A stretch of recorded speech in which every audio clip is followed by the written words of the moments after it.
हाँ जी, की हाल चाल, कैसे हैं आप सब? कैसे हैं आप सब? ये क्या है, कोई रिस्पॉन्स ही नहीं। इतने गंदे हो तुम लोग? अच्छे हो? हाँ बॉयज, क्या हुआ मिस्टर इब्राहिम? आप गुस्सा लग रहे हैं आज, किससे? राहिल से? किसी ने कुछ कहा आपको? चलिए पीटने चलते हैं। सालिम को ले लेंगे अपने साथ में, ठीक है ना? बाकियों की जरूरत नहीं पड़ेगी। हाँ जी, क्या करके आए हो होमवर्क में? सर आपने होमवर्क नहीं यार, तुम लोग एक काम किया करो ना, अगर मैं होमवर्क नहीं दे रहा हूँ तो कुछ अंडरस्टूड ले लिया करो, जितना कराया उतना करके आओगे। नहीं, वही होमवर्क होता है बेटा। हाँ, वेरी गुड देन। हाँ जी बेटा, क्या नाम है आपका? आयशा। अभी तक आपने साइंस में कुछ किया है? केमिकल रिएक्शन हो चुका है? ओके, उसके अलावा? हाफ कंप्लीट हो चुका है, मतलब आप न्यूट्रिशन कर चुके हो, रेस्पिरेशन कर चुके हो, ट्रांसपोर्टेशन अभी रहता है, चल रहा है अभी। स्कूल में चल रहा है या आप ट्यूशन वगैरह करते थे कहीं पे? पहले वाली क्लास में, ओके। हाँ जी, हार्ट के बारे में कौन बताएगा? जब मैंने जितना कराया है इतना बताएंगी। आपको नहीं पता? स्माइल कर रहे थे आप। हाँ, तभी तो पूछा मैंने आपसे। अली बताएं? अच्छा, राहिल बताएंगे। हार्ट के बारे में मैंने जितना बताया बताइए। सर मैं एब्सेंट था तो क्या हुआ? वीडियो तो अपलोड हो ही चुका है। देखी नहीं? क्यों नहीं देखी? अब हाँ जी, अगर कोई क्लास में एब्सेंट होता है then I am not responsible for that, क्योंकि मैं वीडियो अपलोड कर चुका हूं। अगर आप क्लास में नहीं आते हैं तो आप देख के आइए, क्लास में लाइव प्रोसेस के सारे वीडियोस अपलोड हो चुके हैं और उसमें क्लास का ही मटेरियल है पूरा का पूरा। तो जो भी एब्सेंट रहे हैं देख के आइए, नहीं देख के आते हो तो तुम्हारा लॉस है बेसिकली। कितनी डांट मारूंगा, लास्ट में मैं भी दुखी हो जाऊंगा डांट मार मार के। शॉर्ट्स में कहा, मैं मेन पॉइंट डालता हूँ शॉर्ट्स में। हाँ हाँ जी, basically I am talking about heart. सीधी सी बात है, 4 चैम्बर होते हैं। इट इज लाइक कि जैसे आपका रूम होता है और रूम के ऊपर एक छत होती है, ठीक है? तो यहाँ पे मैं बीच में दीवार डाल देता हूँ, ठीक है? एक रूम इस तरफ, एक रूम इस तरफ, मतलब ऊपर वाले फर्स्ट फ्लोर पे। ये हमारा ग्राउंड फ्लोर है, तो एक रूम इस तरफ, एक रूम इस तरफ, ठीक है? राइट वाले के ऊपर वाले पार्ट को राइट एट्रियम, लेफ्ट वाले के ऊपर वाले पार्ट को लेफ्ट एट्रियम, ठीक है? और नीचे वाले पार्ट को राइट एट्रियम और राइट वेंट्रिकल, ठीक है? हाँ, नीचे वालों को वेंट्रिकल बोलते हैं, ऊपर वालों को एट्रियम बोलते हैं, ठीक है? इट इज लाइक दिस, ऊपर एट्रियम होते हैं, नीचे वेंट्रिकल होते हैं, ठीक है? जैसे ही सेल से ब्लड आता है, सेल से कैसा ब्लड आता है? डीऑक्सीजनेटेड ब्लड आता है। सेल से सीधा आएगा डीऑक्सीजनेटेड ब्लड, और जो डीऑक्सीजनेटेड ब्लड हम किसको बोलते हैं? जिसमें कार्बन डाइऑक्साइड ज्यादा होती है और ऑक्सीजन कम होती है, ठीक है? तो सेल से डीऑक्सीजनेटेड ब्लड आएगा, डीऑक्सीजनेटेड ब्लड सीधा आएगा सेल से राइट एट्रियम में, ठीक है? राइट एट्रियम से जब ब्लड जाएगा राइट वेंट्रिकल में, राइट वेंट्रिकल से ब्लड जाएगा लंग्स में प्यूरिफाई होने के लिए। प्यूरिफाई होने के लिए यानी कि ऑक्सीजनेटेड होने के लिए। लंग्स में ऑक्सीजनेटेड क्यों होता है? क्योंकि हम जब इनहेल करते हैं तो ऑक्सीजन ब्लड में मिल जाएगी, ठीक है? और जब ब्लड में ऑक्सीजन की क्वांटिटी ज्यादा हो जाती है तो हम उस ब्लड को ऑक्सीजनेटेड ब्लड बोल देते हैं, ठीक है? तो उसके बाद लंग्स से ब्लड जाएगा लेफ्ट एट्रियम में, ठीक है? लेफ्ट एट्रियम से लेफ्ट वेंट्रिकल में, लेफ्ट वेंट्रिकल से पूरी बॉडी में ब्लड को ट्रांसफर कर दिया जाता है। उसके बाद हम अपने नॉर्मल डेली के फंक्शंस करते हैं, ठीक है? अब मुद्दे की बात यह है कि लंग्स से लेफ्ट एट्रियम में ब्लड लेके कौन आता है? हमेशा जब टुवर्ड्स द हार्ट अगर ब्लड आ रहा है तो टुवर्ड्स द हार्ट ब्लड को लाने का काम करती हैं वेन्स, और away from the heart blood को ले जाने का काम करती हैं आर्टरीज, ठीक है? अब टुवर्ड्स द हार्ट अगर ब्लड आ रहा है तो यहाँ पे कौन सी वेन काम करेगी? पल्मोनरी वेन, ठीक है? That is pulmonary vein. ये 1 मार्कर में कई बार आ जाता है, लिख लेना बाद में। लेफ्ट वेंट्रिकल से जैसे ही ब्लड बाहर निकलेगा, मतलब ब्लड जा रहा है अवे फ्रॉम द हार्ट, और अवे फ्रॉम द हार्ट अगर ब्लड जा रहा है तो कौन सी आर्टरी लेके जाएगी या वेन्स? आर्टरी लेके जाएगी। कौन सी आर्टरी होगी यहाँ पे? अच्छा, pulmonary artery, very good. Iota, ठीक है, आयोटा नाम की आर्टरी होती है, स्पेलिंग ये होती है, इसको ओर्टा प्रोनाउंस नहीं करते, आयोटा ही प्रोनाउंस करते हैं, ठीक है। अब मुद्दे की बात यह है कि सबसे पहले ब्लड कहाँ पे आया था सेल से निकलने के बाद? राइट एट्रियम में आया था। टुवार्ड्स हार्ट आया है या अवे फ्रॉम द हार्ट आया है? टुवार्ड्स हार्ट आया। टुवार्ड्स हार्ट कौन लेके आएगा? वेन्स लेके आएंगे। कौन सी वेन लेके आएगी राइट एट्रियम में ब्लड को? वीना कावा, ठीक है जी। राइट एट्रियम से ब्लड जाएगा राइट वेंट्रिकल में, और राइट वेंट्रिकल से ब्लड जाएगा बाहर कहाँ पे? लंग्स में, ऑक्सीजनेटेड होने के लिए। तो राइट एट्रियम से जब ब्लड बाहर निकलेगा तो वेन्स ले जाएगी या आर्टरी लेके जाएगी? आर्टरी लेके जाएगी, क्योंकि अवे फ्रॉम द हार्ट जा रहा है। और कौन सी आर्टरी लेके जाएगी? Pulmonary artery.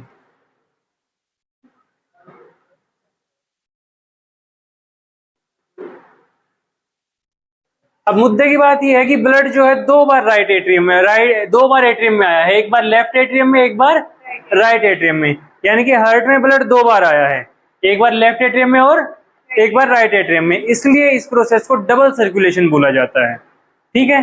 Double circulation basically human beings में होता है, एविस और मैमल्स में होता है। हम मैमल्स में आते हैं जो ह्यूमन बींग्स हैं, ठीक है। This is all about the heart. इससे ज्यादा तो हार्ट में कुछ नहीं है। फटाफट लिख लीजिए जिसको वेन्स और इनके नाम लिखने हैं। डायग्राम आप बना चुके हैं आई थिंक, है ना। तो वेन्स के आर्टरी के नाम लिख लो फटाफट, जिसने भी नहीं लिखे हैं। 1 मार्कर में आ जाता है कई बार।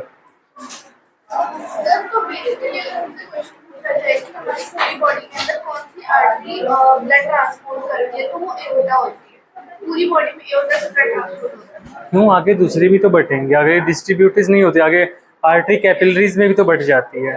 हाँ, तो पर्टिकुलरली हम एक को थोड़ी ना रिस्पॉन्सिबल बोलेंगे। हाँ, हार्ट में से निकल रहा है वो आयोटा के थ्रू निकल रहा है, ठीक है। सर साइड हो जाओ, है ना। बेटा लिख चुके हो आप लोग? बेटा फटाफट लिखिए, सब लोग लिख चुके हैं, ठीक है। आपको सिर्फ ये 4 चीजें लिखनी है, 1 2 3 4, ठीक है। नोट्स में ग्रुप में शेयर कर चुका हूँ, आपको मिल जाएंगे, ठीक है। बाकी आपका जो भी बचा हुआ है उसके लिए मैं आपको चैनल का नाम बता दूंगा, आप वहां से पढ़ के आ सकते हो। 7 लेक्चर हो चुके हैं लाइव प्रोसेस के। ये चैनल है जीएस विज्ञान करके, ठीक है। हाँ चिल्ला ले, ये चैनल है बेटा। आपको 6-7 लेक्चर हुए, सातों के सातों देख के आने पहले।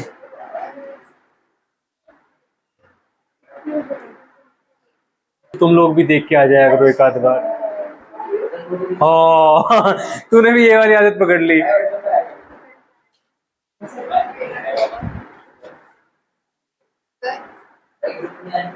लिखना है, लिख चुके हो ना तुम लोग तो। बेटा वीना कावा है, और चलो ठीक है लिखो।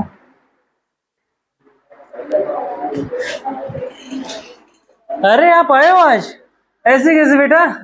पिछली क्लास में छुट्टी मार गए? हाँ ये तेरी वाली हरकतें ना सारे करने लगे, सारे शर्मा रहे हैं आजकल। हाँ जी बॉयज लिख चुके हैं? हाँ बेटा।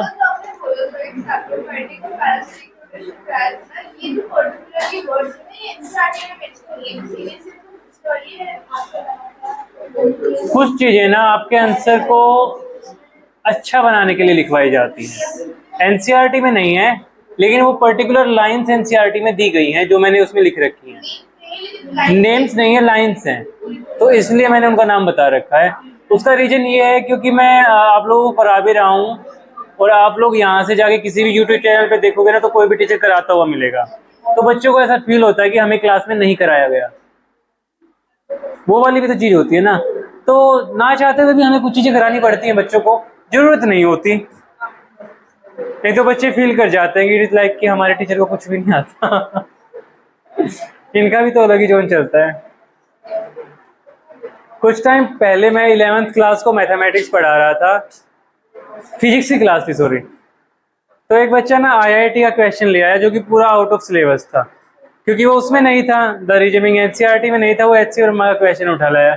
इज लाइक मुझे पता था उसको क्वेश्चन आता है, बट वो कई बार टीचर को जांचने की कोशिश करते हैं ना, बट ही डजंट नो कि हाँ भाई मैं ऑलरेडी प्रिपेयर कर चुका हूँ आईआईटी के लिए, तो ये वाज लाइक, तो वो जो बच्चे के एक्सप्रेशन थे ना, दे वर लाइक किसने कर दिया, तो वो चीज खुशी देती है कई बार। हाँ, लेकिन बच्चे ये हरकत नॉर्मली कर देते हैं कि इट इज लाइक कि हाँ हम बाहर का क्वेश्चन उठा के लाएंगे, लो करो आप, आदत होती है। हाँ, साइड कान पे देते हो। हाँ जी, चलो आगे। क्यों यस सर बोल रहे हो?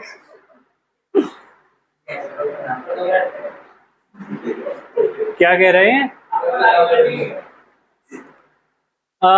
देखो यार, हार्ट में ना, देखो ये वाला जो पार्ट होता है ना, ये जो बीच में है, ये होता है सेप्टम। सेप्टम क्या है? सेप्टम बेसिकली वो दीवार है जो मैंने बीच में खड़ी कर दी थी आपकी फ्रेंडशिप के बीच में, नहीं यहाँ पे बिल्कुल, ठीक है, यहाँ पे भी और ऊपर भी, तो वो दीवार है, वो इसको अलग रखती है, लेफ्ट एट्रियम और लेफ्ट वेंट्रिकल को, राइट एट्रियम और राइट वेंट्रिकल को, ठीक है। ये अलग अलग रखने का फायदा ये है कि ऑक्सीजनेटेड ब्लड और डीऑक्सीजनेटेड ब्लड मिक्स नहीं होते। वेंट्रिकल्स में क्या होंगे? वॉल्स होंगे, ठीक है। तो इतने में डाउट क्लियर है? उसका रीजन ये है कि इसलिए होते क्योंकि जब भी यहाँ से ब्लड नीचे आएगा तो ब्लड वापस ना चला जाए एट्रियम में, क्योंकि उसको नीचे भेजना होता है हर बॉडी पार्ट में, इसलिए वेंट्रिकल में वाल्व्स लगाए जाते हैं। सिस्टोलिक प्रेशर, डायस्टोलिक प्रेशर बेटा वो अलग चीजें हैं, वो अलग चीज है, वो पूरी तरह से अलग चीज है, वो बीपी वाले केस में आती है, ब्लड प्रेशर वाले केस में, ठीक है। डायस्टोलिक प्रेशर में रिलैक्सेशन होता है, सिस्टोलिक में कॉन्ट्रैक्शन होती है ना। हाँ, वो पढ़ाना नहीं है मुझे आप लोगों को, वो क्योंकि वो आपके काम नहीं आएगा, अभी काम का नहीं है।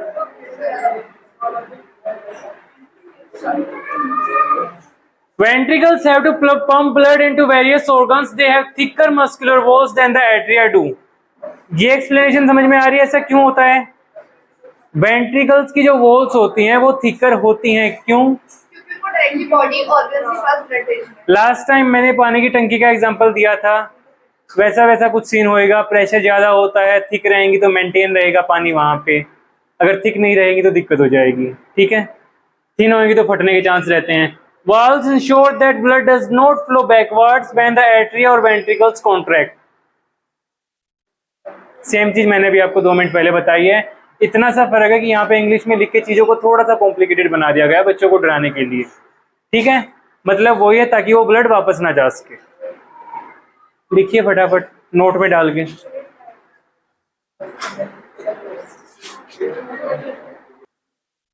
आप लिख नहीं रहे हैं? पेन खो गया तो यार मांग ले किसी से, तेरी इतनी भी यारी दोस्ती नहीं है। 1 2 3 4 5 8, किसी के पास एक्स्ट्रा पेन नहीं है? मैं पेन नहीं रखता है, मैं स्टाइलस रखता हूँ। इसमें भी हाँ करना था। फिर से स्टार्ट हो गए। इस बार ना मैं आप दोनों का आर्ग्यूमेंट कराऊंगा, बता रहा हूं मैं। बेटा ऐसी कौन सी बात है इफ्रा जो इसी टाइम पे इस 1 आवर में हो रही होती है? कौन सी बात है ऐसी? इट इज लाइक कि आप रास्ते में इकट्ठे आते हो, नहीं आप इकट्ठे आते हो, इकट्ठे जाते हो, बातें खत्म नहीं होती, घर पे जाके फोन कर लेते हो, नहीं करते तो बेटा कर लिया करो ना, यही क्यों करते हो बात? ओहो, ये तो बड़ी कॉम्प्लिकेटेड प्रॉब्लम हो गई। घर वाले बातें भी सुन लेंगे।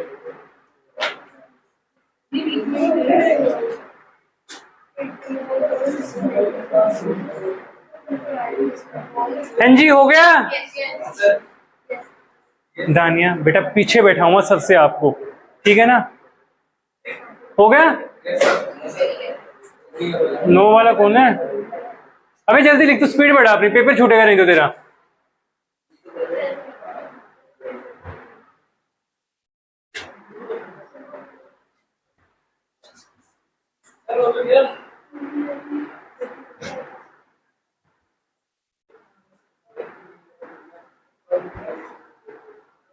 हाँ जी फायजा, वाल्व्स एट्रियम में होंगे या वेंट्रिकल में? वेंट्रिकल में, ओके। इफ्रा वेंट्रिकल में वाल्व्स क्यों होते हैं? बेटा मैं पढ़ने का मौका नहीं दूंगा आप।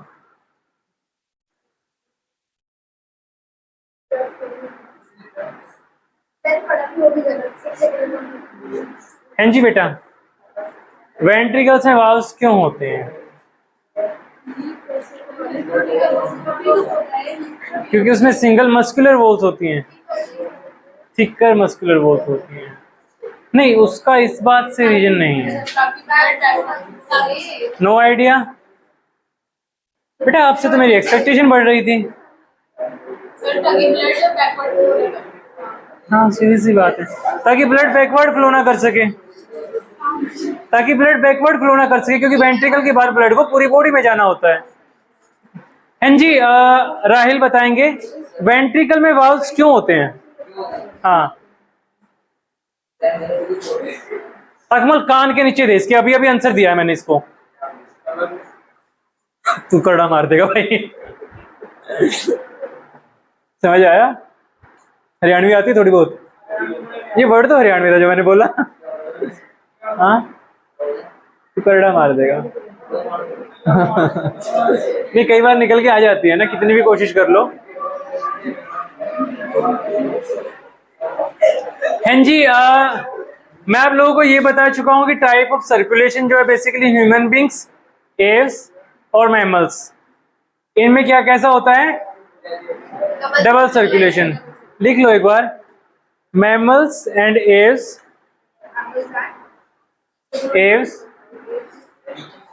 AVES। अरे ये रहा यार। अच्छा, ये डायग्राम ही बना लो पूरा का पूरा, छोड़ो, पूरा का पूरा डायग्राम बना लो ये। हाँ, वो ब्लड ही है। नहीं, वो ब्लड ही है। अबे तुझे वहां से यहां तक दिखाई नहीं दे रहा यार? फोन की स्क्रीन ज्यादा वो करती है, मतलब आंखों को अफेक्ट है। शो ऑफ कर रहा है, सही कह रहा है। फिर किसका? इसका है।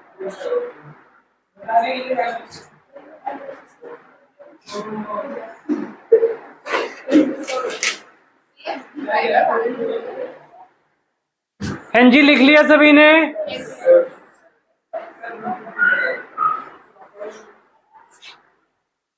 हाँ जी, दो टाइप का सर्कुलेशन होता है, सिंगल टाइप और double type. Blood circulation only once through the heart. अगर एक ही बार सर्कुलेशन हुआ है, जैसे कि मैंने बताया ह्यूमन बींग्स में क्या होता है कि दो बार एट्रियम में आता है। एक बार लेफ्ट एट्रियम में आता है, लेफ्ट लंग से आएगा लेफ्ट एट्रियम में, लेफ्ट एट्रियम से लेफ्ट वेंट्रिकल में, फिर पूरी बॉडी में। और एक बार सेल से आता है राइट एट्रियम में, राइट एट्रियम से लेफ्ट, राइट एट्रियम से राइट वेंट्रिकल में, राइट वेंट्रिकल से लंग्स में, फिर लेफ्ट वेंट्रिकल, फिर लेफ्ट एट्रियम में, फिर लेफ्ट वेंट्रिकल में, और फिर पूरी बॉडी में। ठीक है, समझ नहीं आया? किसने पूछा दोबारा? आपने पूछा? अच्छा, फिर बता देता हूँ बेटा।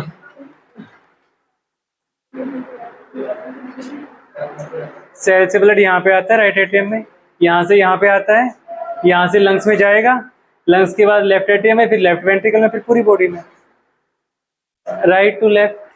ठीक है, जैसे जवानों की परेड होती है ना, लेफ्ट राइट लेफ्ट ऐसा कुछ करके होती है ना? आर्मी के जो जवान होते हैं यार,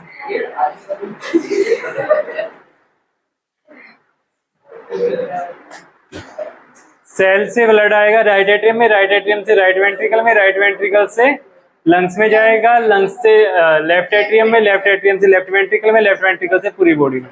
क्लियर है बेटा? कुछ भी बेटा, आजकल वो एक चल रहा है ना, कह दो ना +2 ऐसा कुछ है ना, सुना है तुम लोगों ने? अरे यार, पिछली बार 10th क्लास के बच्चों ने सुनाया था मुझे, ये यूट्यूब पे वायरल है। एल्केन का फॉर्मूला है, कह दो ना +2, कह दो ना -2 ऐसा कुछ दिनों में समझ आ जाएगा, तुम लोग यूट्यूब पे खुद देख लोगे। 10th के बच्चों ने सुनाया था ये मुझे।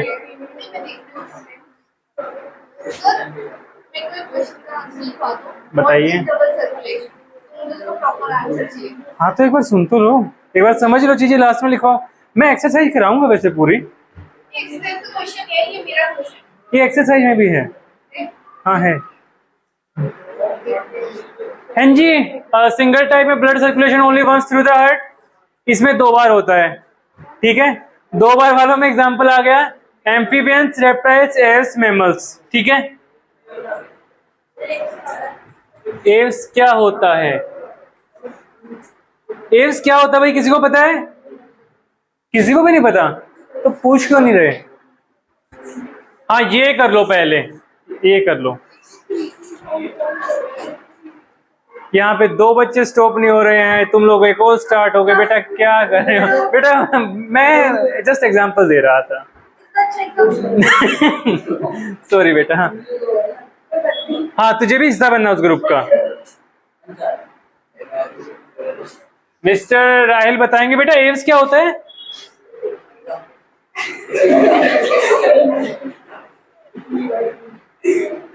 क्या कहा इसने?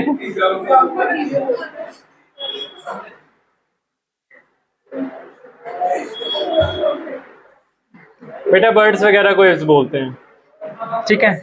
बर्ड्स आते हैं एव्स में, ठीक है। और पीसीज में फिश वगैरह आती हैं। हाँ, उसके अलावा पता है? यू आर इंटेलिजेंट पर्सन है। हाँ जी, आपको पता है? आपको सारे पता है इसके अलावा?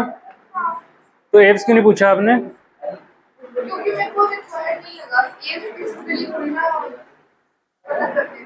Okay okay okay.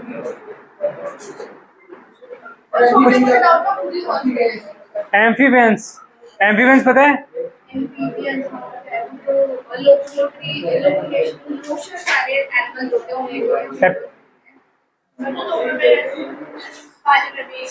अरे वेरी गुड, आपको नहीं पता, इनको पता है, रहने दो। हाँ जी, एम्फीबियंस में क्या आता है? एम्फीबियंस में वो आते हैं जो पानी में भी रहते हैं और जमीन पे भी रहते हैं।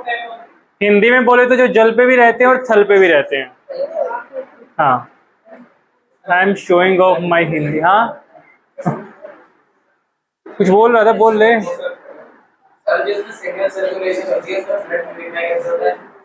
यही तो दिक्कत है उनमें, तभी तो फिश को इसमें डाला गया है। तभी तो फिश को इसमें डाला गया है। फिश कितनी बार सांस लेती है एक बार में? नॉर्मल ह्यूमन बीइंग कितनी बार सांस लेता है एक मिनट में? 18 to 24 टाइम्स, ठीक है। फिश कितनी बार सांस लेती है एक मिनट में? 45 टाइम्स के अराउंड, 40 to 45। ऐसा क्यों? यही रीजन है, सिंगल सर्कुलेशन, क्योंकि ढंग से सांस नहीं ले पा रही है, ढंग से चीजें प्योरीफाई नहीं हो पा रही हैं, तो उनमें ढंग से प्योरीफाई हो ही नहीं पाता वो ब्लड, समझे? तो यू आर लकी, आप लकी हैं, आपका पूरी तरह से प्योरीफाई हो पा रहा है, क्योंकि आपके पास 4 चैम्बर हैं हार्ट के, और उनमें प्योरीफाई ढंग से नहीं हो पाता।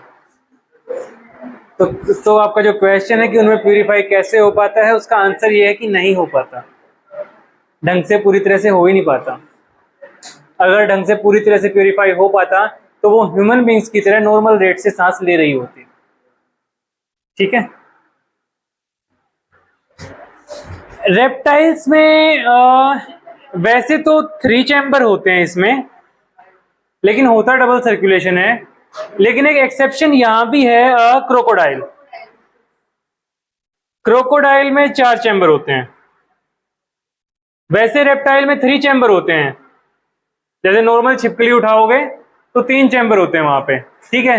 But if we are shifting on crocodile, in that case we have 4 chambers, ठीक है। किसमें किसमें?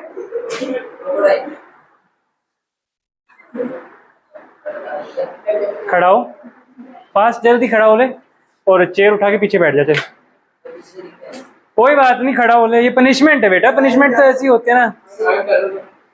आगे बैठ जा, नहीं ठीक है, जाइए पीछे।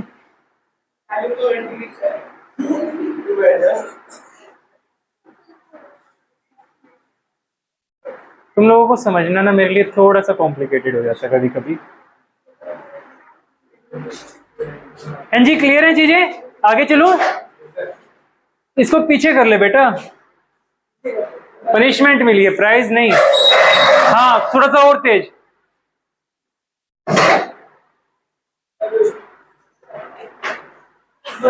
हाँ जी, फिशेस यानी कि फिश डबल चैम्बर होंगे, टाइप ऑफ सर्कुलेशन सिंगल होता है, maintenance of temperature, no cold blooded, ठीक है। वार्म ब्लडेड और कोल्ड ब्लडेड समझते हो क्या होता है? जैसे कोल्ड ब्लडेड लिखा हुआ है, कई बार सुना होगा ना मूवीज वगैरह में, कोल्ड ब्लडेड मर्डर, ऐसा कुछ सुना है?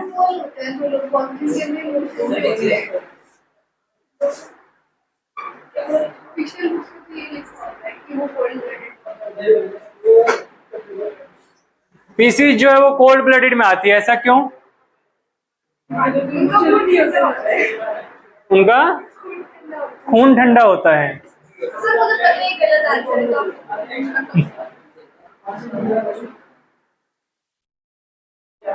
सरकिए, इसको गुस्सा नहीं आता। कैसे एजम्पशन लगा पा रहे हो इतनी खतरनाक खतरनाक? अरे अरे अरे अरे क्या? हाँ जी, दोस्ती निभाने भेजा है क्या मैंने? वहां पे गैप बनाइए और हो जाइए इस तरफ, बिल्कुल गेट से छट जाइए। दिखेगा यार, मैं यही कराता रहूं, खड़ा हो जाता हूँ ट्रैफिक पुलिस की तरह लगा रहता हूँ। पढ़ाने का काम छोड़ देता हूँ, है ना, यहाँ पे खड़ा हो जाता हूँ, एक इधर हो जाओ एक यहाँ हो जाओ। कोल्ड ब्लडेड में यार क्या होता है कि जैसे हम ह्यूमन बींग्स हैं, ह्यूमन बींग्स में क्या है कि हम चाहे किसी भी सिचुएशन में हो, हमारा जो नॉर्मल बॉडी टेम्परेचर रहता है दैट इज 98.4 डिग्री फ़ारेनहाइट और 37 डिग्री सेल्सियस, ठीक है। तो हम आते हैं वार्म ब्लडेड में, यानी कि हमारा कहीं भी चेंज नहीं होगा, हमारा फिक्स रहता है, ठीक है। कोल्ड ब्लडेड वो होते हैं जिनका चेंज होता रहता है टेम्परेचर सिचुएशन के हिसाब से, पानी में है तो अलग होएगा, बाहर है तो अलग होएगा, किसी दूसरे एनवायरनमेंट में है तो अलग होएगा। तो जब पोल्यूशन बढ़ता है पानी के अंदर तो पानी का टेम्परेचर कई बार बढ़ जाता है, तो उस हिसाब से फिशेस वगैरह को काफ़ी प्रॉब्लम फेस करनी पड़ती है, ठीक है। तो these are the cold blooded animals जो अपना टेम्परेचर मेंटेन नहीं कर पाते, जिनका चेंज होता रहता है टेम्परेचर टाइम टू टाइम, ठीक है। हम ह्यूमन बींग्स वार्म ब्लडेड में आते हैं क्योंकि हमारा टेम्परेचर फिक्स रहता है, दैट इज 37 डिग्री सेल्सियस, चाहे कुछ भी सिचुएशन हो, ठीक है। This is the basic difference between cold blooded and warm blooded. तो फिश आती है इसमें कोल्ड ब्लडेड में। इतना लिख लो, नंबर ऑफ लिख लो यार, फटाफट लिख लो, एक नंबर ऑफ चैम्बर्स लिख लो सिर्फ। हाँ कम होएगा, ऑब्वियसली कम होएगा। नंबर ऑफ चैम्बर्स लिख लो 2 और कोमा लगा के कोल्ड ब्लडेड लिख लो, ठीक है।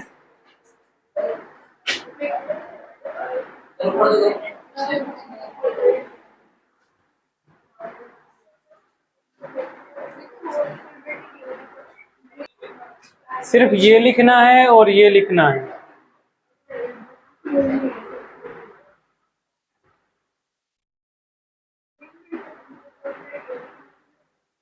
चलूं आगे?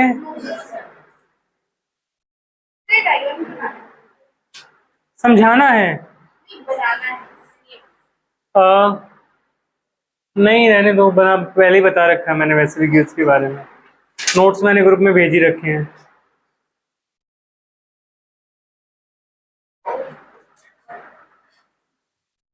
फिश जो है वो गिल्स के थ्रू सांस लेती है, तो उसके बाद बॉडी में जाता है, बॉडी से डीऑक्सीजनेटेड ब्लड हार्ट में आता है। सेम चीज़ हर जगह चलती है। पूरी बॉडी से डीऑक्सीजनेटेड ब्लड कहाँ आता है? हार्ट में। तो यहाँ से बॉडी से डीऑक्सीजनेटेड ब्लड हार्ट में आ रहा है, हार्ट से गिल्स में जा रहा है। चलें? एम्फीबियंस भाई जो दोनों पे रहते हैं, सिर्फ इतना लिखना है, नंबर ऑफ चैम्बर्स 3 और कोल्ड ब्लडेड।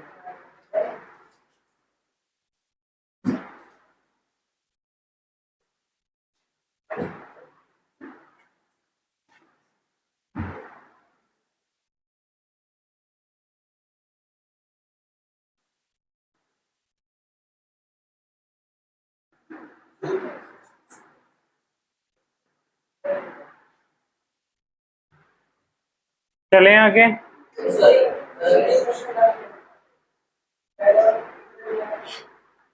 तेज बोलो बेटा थोड़ा सा। सिर्फ यही लिखना है, नंबर ऑफ चैम्बर 3 और कोल्ड ब्लडेड।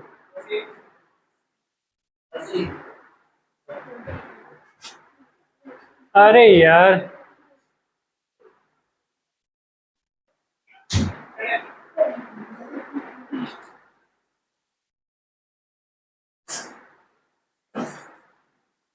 बात तो नहीं करने तुम्हारी। कल ना आप दोनों को अलग अलग बैठाऊंगा नेक्स्ट क्लास में, तो फिर आप बात नहीं करोगे, मतलब आप बैठे बैठे बात नहीं करोगे, कंडीशन ये है, ठीक है। ओके चले आगे। रेप्टाइल्स में फिर से 3 चैम्बर और कोल्ड ब्लडेड। यार 2 मिनट की तो लाइन लिखनी होती है, तुम लोग इतना टाइम कैसे ले जाते हो? सर अभी बच्चे हैं।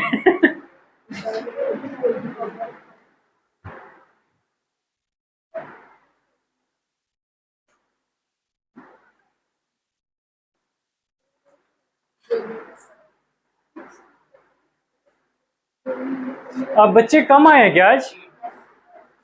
ऐसा क्यों? नो सर, बॉयज में ही कम लग रहे हैं मुझे, गर्ल्स तो पूरी हैं। 2 लड़की नहीं है?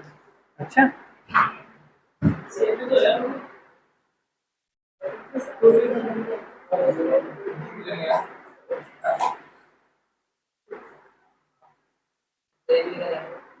ये भी लिखना है। Number of chambers for maintenance of temperature, yes ये वार्म ब्लडेड होते हैं यानी कि ह्यूमन बींग्स वगैरह।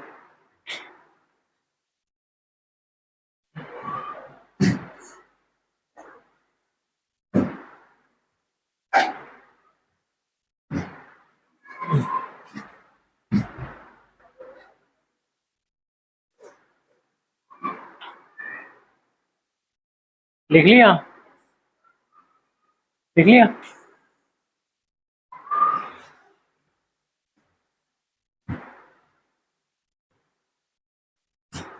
ये किस चीज का डायलॉग है?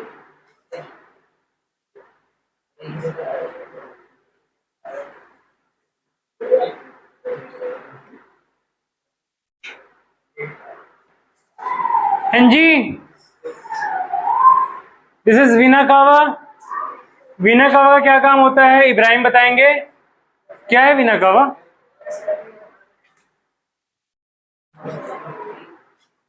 उनसे पूछा मैंने, बताइए मिस्टर आयुब। नहीं बताया उन्होंने। सलीम क्या है वीना कावा? डंबल्स। क्या है भाई अकमल वीना कावा?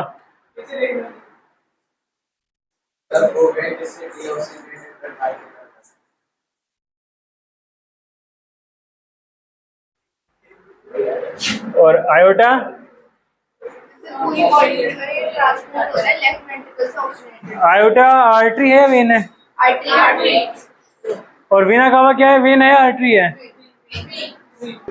देखो जी बात इतनी सी है कि रेड वाली जो है दीज आर द आर्टरीज, और जो लेफ्ट वाली है वो क्या है?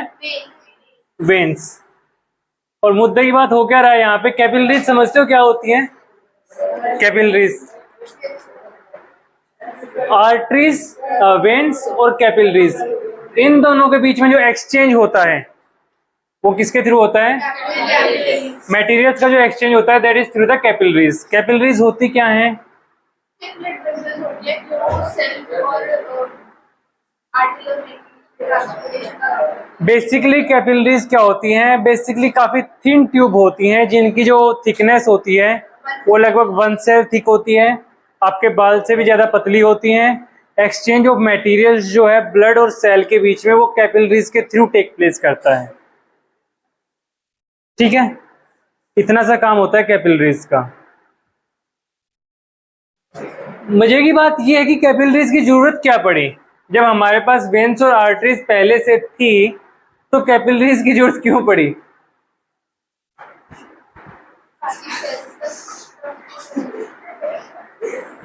क्यों पड़ी?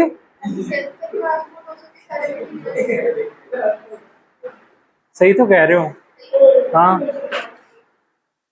द रीजन बिंग जो कि हमारी आर्टरीज होती हैं, जैसे मान लो ये आर्टरी, जैसे मान लो ये आर्टरीज हैं, ठीक है, आर्टरीज की थिकनेस थोड़ी सी मोटी होती है एज कंपेयर टू कैपिलरीज।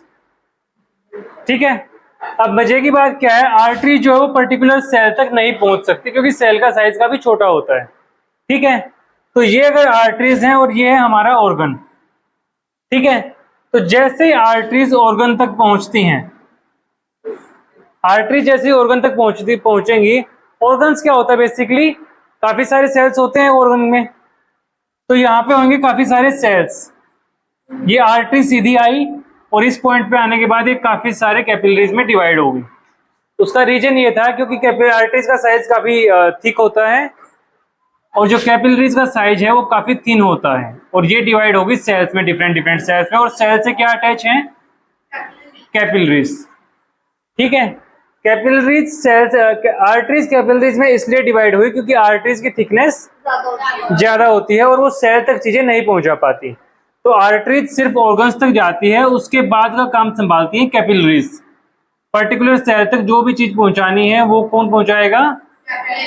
क्योंकि वो काफी ज्यादा पतली होती हैं। ठीक है, लेकिन मजे की बात क्या है कि कैपिलरीज में होते हैं छोटे छोटे पोर्स। जैसे हमारी स्किन पे छोटे छोटे पोर्स होते हैं, ऐसे ही कैपिलरीज में होते हैं छोटे छोटे पोर्स, और इन पोर्स में से आर्टरीज में जो ब्लड आ रहा होता है वो इन पोर्स में से थोड़ा थोड़ा बाहर निकल जाता है। ठीक है, और जैसे ये ब्लड बाहर निकलेगा ये ब्लड आ जाएगा इस इंटरसेल्यूलर स्पेस में, जो सेल्स के बीच में जो स्पेस है यहां पे आ जाएगा ये वाला ब्लड। एक्चुअली में ये ब्लड नहीं है, ये लिम्फ है। इसको हम ब्लड क्यों नहीं कह सकते? इसको ब्लड क्यों नहीं कह सकते? द रीजन बीइंग क्योंकि इसमें आरबीसी अवेलेबल नहीं है। आरबीसी यानी कि रेड ब्लड सेल्स। ये वाला जो ब्लड इस पोर्स में से बाहर निकल रहा है, this is not blood, this is lymph. ठीक है, इसको ब्लड इसलिए नहीं बोल रहे क्योंकि इसमें आरबीसी अवेलेबल नहीं है। आरबीसी अवेलेबल क्यों नहीं है? क्योंकि आरबीसी का जो साइज होता है वो थोड़ा सा ज्यादा होता है, थिकनेस आरबीसी की थोड़ी सी ज्यादा होती है, और ज्यादा थिकनेस होने की बजाय इन पोर्स में से आरबीसी बाहर नहीं निकल पाते। तो इन पोर्स में से क्या क्या बाहर निकलता है? डब्ल्यूबीसी बाहर निकल जाएगा, प्लाज्मा बाहर निकल जाएगा, कार्बोहाइड्रेट बाहर निकल जाएगा, प्रोटीन बाहर निकल जाएगा, फैट्स बाहर निकल जाएंगी। प्लेटलेट्स क्या काम करते हैं? ब्लड क्लोटिंग का। यहाँ पे ब्लड है?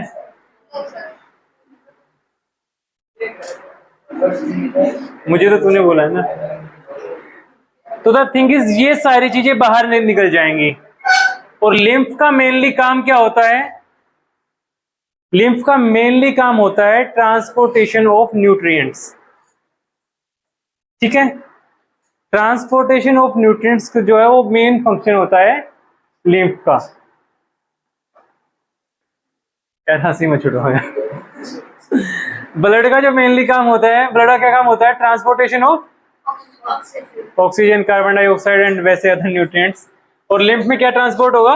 ये सारे न्यूट्रिएंट्स वगैरह। ठीक है, और जो भी चीज ट्रांसपोर्ट होके बाहर निकलेगी, जैसे मान लो कहाँ थे हम? पोर्स में से क्या बाहर निकला है? लिम्फ बाहर निकल चुका है। अब लिम्फ यहां से बाहर निकल के कहा जाएगा? लिम्फ वेसल्स में। ठीक है, लिम्फ बाहर निकल के जाएगा लिम्फ वेसल्स में।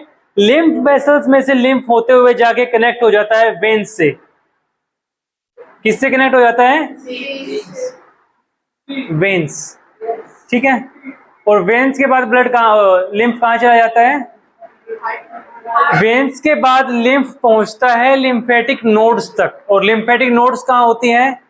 थ्रोट में होती हैं, चेस्ट पे होती हैं, लिम्फेटिक नोड्स होती हैं। लिम्फेटिक नोड्स का बेसिकली क्या काम होता है कि लिम्फेटिक नोड्स, लिखता हूं मैं पूरा का पूरा, दोबारा समझाऊंगा, अभी एक बार समरी दे रहा हूं तुम्हें। मुझे पता है ये चीजें 2-3 बार बच्चों को बतानी पड़ती हैं। लिम्फेटिक नोड्स का बेसिकली क्या काम होता है कि जो भी ब्लड के थ्रू यहाँ से बैक्टीरिया आया है, खाना वाना आया है, न्यूट्रिएंट्स आए हैं, इनके साथ जाहिर सी बात है कुछ बैक्टीरिया आए होंगे। No sir, yes sir, yes sir, bacteria भी आए होंगे, तो जो कि हार्मफुल होंगे। अब वो यहां तक जैसे ही पहुंचेंगे यानी कि लिम्फेटिक नोड्स तक, तो लिम्फेटिक नोड्स में उन सेल्स को मार दिया जाता है। इसलिए लिम्फ एक प्रकार से इम्यून सिस्टम को स्ट्रॉन्ग करने का भी काम करता है। एक मोटा मोटा मैंने तुम्हें आइडिया दिया है लिम्फ के बारे में, अभी दोबारा समझाऊंगा सेम चीज। पूरा डायग्राम बनाऊंगा बेटा। ठीक है।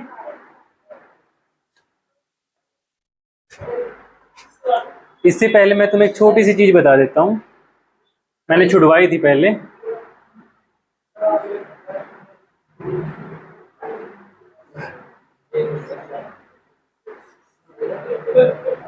ये वाली चीज, ये हमने लिखी नहीं थी, ठीक है। तो जो ट्रांसपोर्टेशन होता है ह्यूमंस में, दो टाइप का ट्रांसपोर्टेशन होगा। Circulatory system, that is cardiovascular system, जो कि हार्ट के थ्रू होता है, and the other one is lymphatic system, ठीक है। तो सर्कुलेटरी सिस्टम में क्या होता है,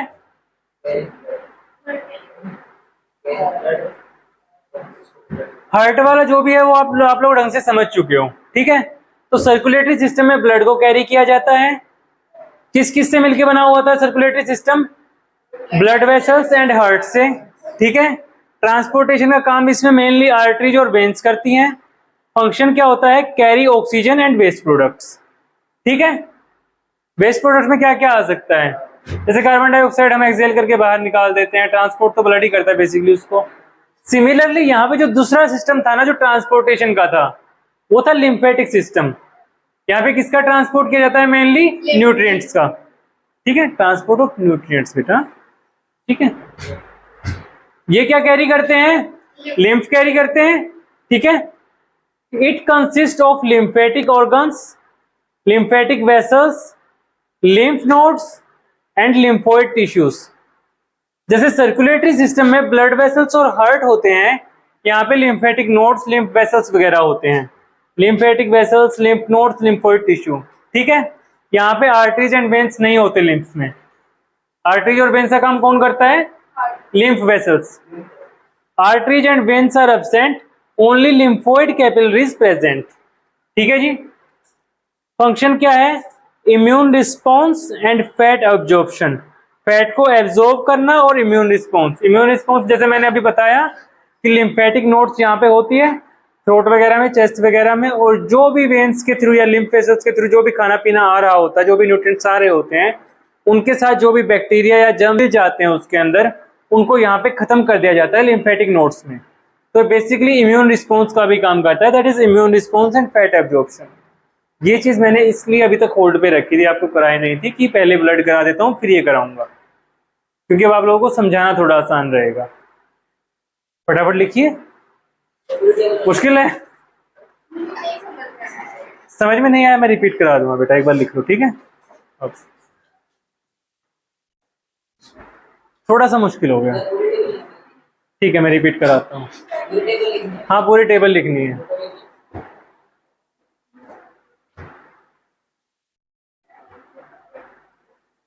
एक्चुअली मैं ना आज ट्रांसपोर्टेशन सिस्टम कंप्लीट कराना चाहता था, इसलिए मैंने थोड़ी स्पीड ज़्यादा बढ़ाने की कोशिश करी आज। मैं रिपीट करा दूंगा, कोई बात नहीं, अगर आप लोगों को समझ नहीं आया। छोटा सा पैराग्राफ दे दो। ओके ठीक है।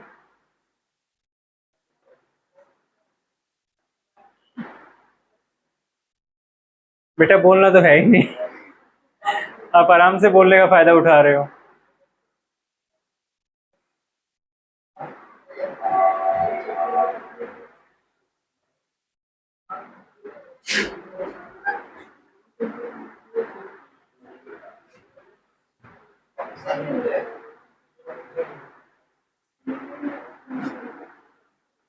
युश्रा, ये समझ में आया है, सिर्फ ये पहले वाला अगर मैं पूरा हटा दूं, सिर्फ ये वाला, तुझे भी समझ आया है इतना, दोबारा कराना है, ठीक है। लिम्फेटिक ऑर्गन्स और लिम्फोइड टिश्यू, ऑर्गन्स और लिम्फोइड टिश्यू, लिम्फ में जो टिश्यू होएगा, और लिम्फेटिक ऑर्गन ये थोड़ा सा एक्स्ट्रा टच इसलिए दे रखा है ताकि कहीं आप YouTube पे जाके अदर टीचर्स का बहुत सारा एक्स्ट्रा करके ना बैठ जाओ। सच्चाई बात ये है कि बहुत ज्यादा एक्स्ट्रा करने की जरूरत नहीं है 10th स्टैंडर्ड में, सिर्फ इतना कर लेना जो भी क्लास नोट्स में कराया है इतना कर लेना और एनसीईआरटी कर लेना, इससे बाहर एक भी क्वेश्चन नहीं आएगा, ठीक है। मैं नहीं होऊंगा आज, मैं यहीं पे खड़ा रहूंगा, हम लिखेंगे ही नहीं, आप देख लो आप, बेवकूफ। इब्राहिम ये दोनों स्ट्रक्चर भी बनाओगे आप।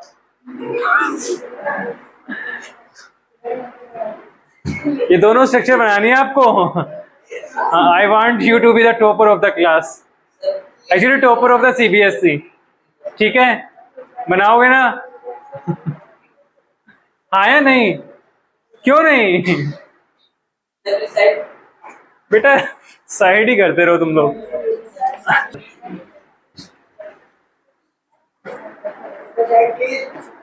हो गया साइड प्लीज, अभी समझा रहा हूं मैं दोबारा। 4 बच्चों ने लिख लिया, हाथ उठाना। ठीक है, हो गया। लिख लो बेटा, लिख लो, कोई बात नहीं। हो गया ये।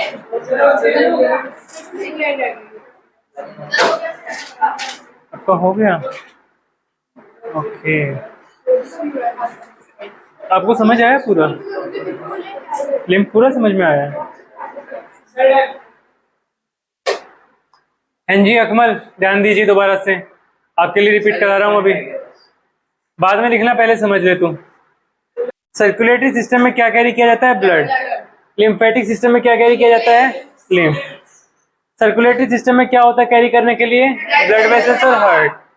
लिम्फेटिक सिस्टम में क्या होता है? Lymphatic organs, lymphatic vessels, lymph nodes and lymphoid tissues. ठीक है, लिम्फ नोड्स का मैंने फंक्शन भी बताया था, क्या?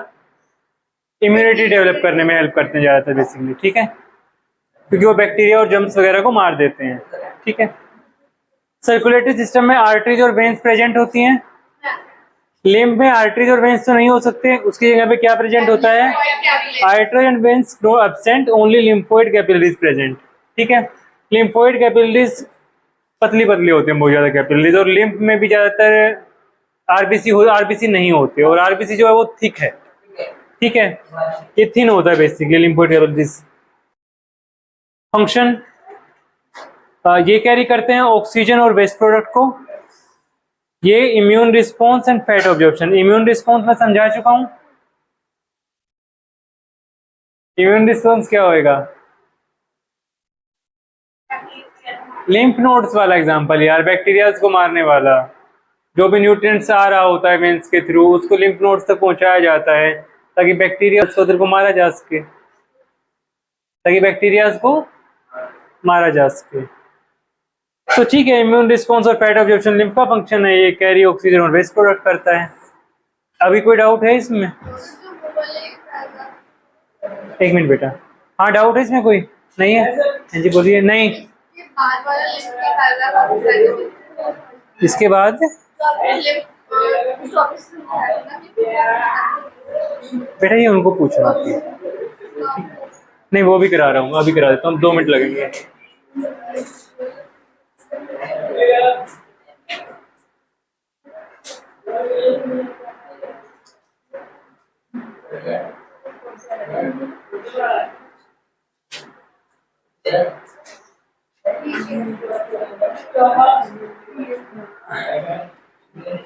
नहीं जाना जी।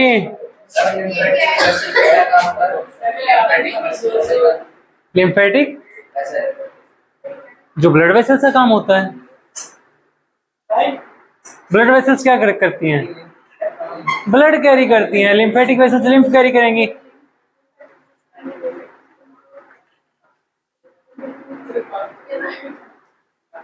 पांच मिनट तक किसी की आवाज ना आए तो बेहतर है। जो जाना चाहे जा सकता है, मैं क्लास कंटिन्यू कर रहा हूँ, मुझे कोई इशू नहीं है अगर कोई चला जा रहा है तो। ठीक है, लेकिन आवाज नहीं आनी चाहिए किसी की। जाना है चुपचाप बैग उठाओ, निकल जाओ शांति से। ठीक है, देखो जी लिम्फ में क्या होता है। The thing is these are the arteries. बेटा आवाज नहीं आनी चाहिए, जिसको जाना चुपचाप निकलो पहले। लेकिन मैं मुंह फेरूं फिर बाद में निकलो, वो अच्छी बात नहीं है। आप आराम से निकल जाओ, कोई दिक्कत नहीं है मुझे। मेरा काम पढ़ाने का यार, मैं पढ़ाऊंगा शांति से। जाना है किसी को तो पीछे से आवाज नहीं आनी चाहिए। अब these are the arteries. Arteries में सीधी सी बात है, ब्लड होता है। ठीक है, ब्लड में आरबीसी होते हैं, डब्ल्यूबीसी होते हैं, प्लेटलेट्स होते हैं, सब कुछ होता है। लेकिन आर्टरीज के बाद यहाँ पे मान लो है कोई भी ऑर्गन्स। ठीक है, ऑर्गन में होते हैं सेल्स, बहुत सारे सेल्स। ये मैंने डिस्ट्रीब्यूट कर दिया आर्टरीज को कैपिलरीज में अलग अलग। ठीक है, ऑर्गन्स में जो सेल्स होते हैं, एक एक कैपिलरी मान लो एक एक सेल से अटैच है। ठीक है, हर सेल में ये वाला यहाँ से मान लो ब्लड जा रहा है, ठीक है। कैपिलरीज में जब ब्लड जाएगा यहाँ से, ठीक है, कैपिलरीज में होते हैं छोटे छोटे पोर्स, ठीक है। इन पोर्स में से कुछ ब्लड बाहर निकलेगा, एक्चुअली में वो ब्लड नहीं होता, उसको हम लिम्फ बोलते हैं। द रीजन बीइंग, क्योंकि ये जो बाहर निकल रहा है जिसको हम ब्लड समझ रहे थे, ये लिम्फ है, क्योंकि इसमें आरबीसी नहीं है, इसलिए मैं इसको लिम्फ बोल रहा हूं। लिम्फ में क्या क्या होता है? लिम्फ में होता है डब्ल्यूबीसी, प्रोटीन्स, फैट्स, कार्बोहाइड्रेट्स, ये सारी चीजें इस लिम्फ के अंदर होती हैं, ठीक है। प्रोटीन में कौन कौन सा होता है? जैसे एल्ब्यूमिन वाला प्रोटीन होता है, इसमें ग्लोबुलिन वाला प्रोटीन होता है, ये वाला प्रोटीन इनमें होता है, ठीक है। तो ये वाला जो पोर्स से बाहर निकला है, दिस इज लिम्फ, और ये इंटरसेलुलर स्पेस में यहाँ पे आ गया है, ठीक है, दिस इज लिम्फ। इस लिम्फ को अब लिम्फ वेसल्स के थ्रू यहां तक पहुंचाया जाता है। ये लिम्फ आएगा लिम्फ वेसल्स के थ्रू इस लिम्फेटिक सिस्टम तक, ये है हमारा लिम्फेटिक सिस्टम, ये वाला, ठीक है, this is the lymphatic system. तो लिम्फ जो है लिम्फ वेसल्स के थ्रू लिम्फेटिक सिस्टम तक आएगा, उसके बाद ये वाला लिम्फ यहां पे पहुंचेगा वेन्स तक। वेन्स में आएगा अब क्या? लिम्फ, क्योंकि ये वाला जो लिम्फ वेसल है ये वेन से कनेक्टेड होती है, ठीक है। यहां पे आने के बाद, वेन से कनेक्ट होने के बाद, इस लिम्फ को पहुंचा दिया जाता है लिम्फ नोड्स में। लिम्फ नोड्स जो कि हमारे थ्रोट वगैरह में होती है, चेस्ट वगैरह में होती है। द रीजन बीइंग, क्योंकि इनमें से क्या पास ऑन हो रहा होता है?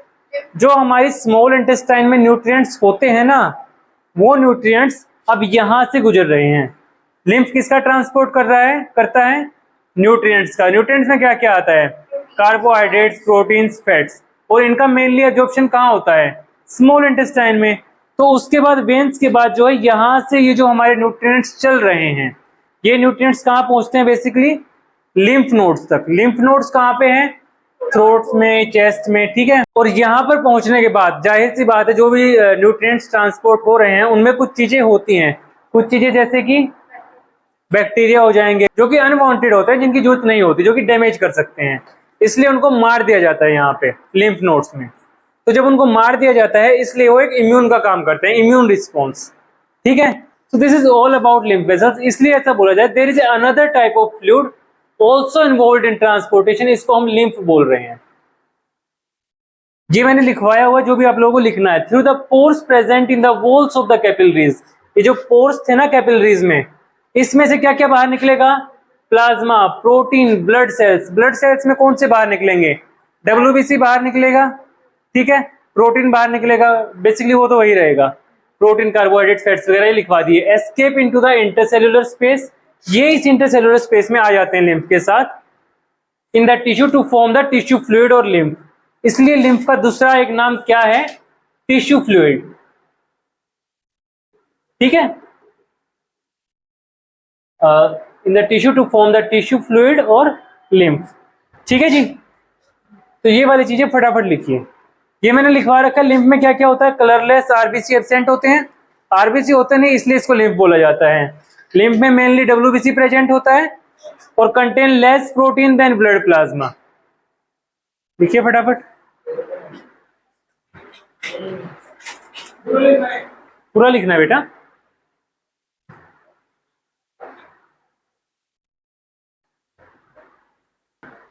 बॉयज अगली बार से टाइम पे आना स्टार्ट कीजिए क्लास में, क्योंकि आपके लेट आने की वजह से कई बार सिलेबस पीछे रह जाता है।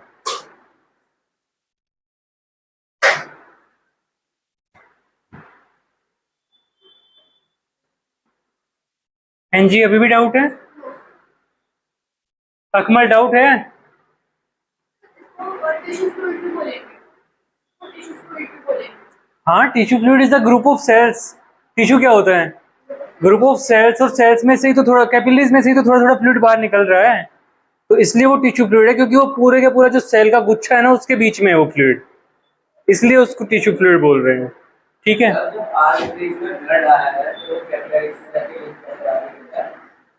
आर्टरीज में जब ब्लड बाहर आ रहा है तो कैपिलरी, बॉडी की तरफ आर्टरीज में ब्लड आता है, तो कैपिलरीज में से लिम्फ कैसे निकलता है?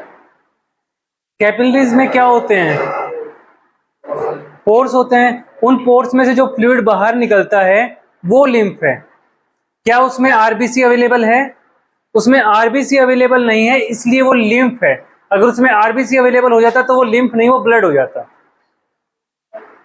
और उसका रीजन ये है, जब आर्टरीज से आप कैपिलरीज में आते हो ना, द रीजन बीइंग कैपिलरी ना बहुत पतली होती है, और पतली कैपिलरी होती है और उसमें प्रेशर बहुत ज्यादा होता है, तो उस प्रेशर में ना थोड़ा थोड़ा फ्लूइड बाहर निकलता रहता है, लेकिन उसमें से आरबीसी बाहर नहीं निकल पाते क्योंकि आरबीसी थोड़े थिक होते हैं।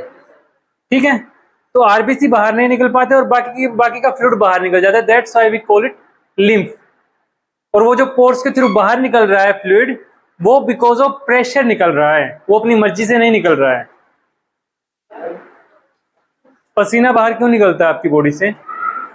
ऐसे नॉर्मली बैठे हुए पसीना बाहर निकल जाएगा, कब निकलता है? जब रनिंग वनिंग करते हो, एक्टिविटी करते हो, कुछ जोर लगाते हो तब बाहर निकलता है ना। कुछ ऐसा एग्जैक्ट में सेम रीजन नहीं कहूंगा, बस समझाने के लिए ये बात बोली है। ठीक है, लेकिन बाहर से जो लिम्फ होता है वो ठीक है, चले जाओ। ठीक है, जाओ, कोई बात नहीं। लोग परेशान, हाँ पूछिए, डाउट पूछ सकते हो, कोई दिक्कत। लिम्फ वेसल से तो वापस वेन में जा रहा है, तो उससे तब तो वापस वेन में जा रहा है। लिम्फ वेसल से तो वापस वेन में जा रहा है। वेन में, हाँ तो